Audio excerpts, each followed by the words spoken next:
नमः कमलवासिन्यै नारायण्यै नमो नमः कृष्णप्रियायै सततम् महालक्ष्मी नमो नमः पद्मपत्रेक्षणायै च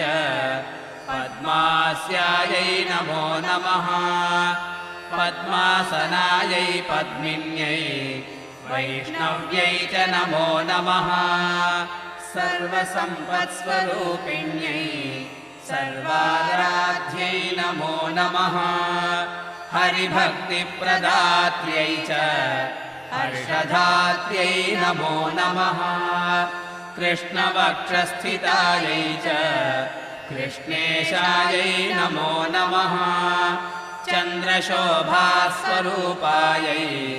रत्नपद्मे च शोभने सम्पद्यति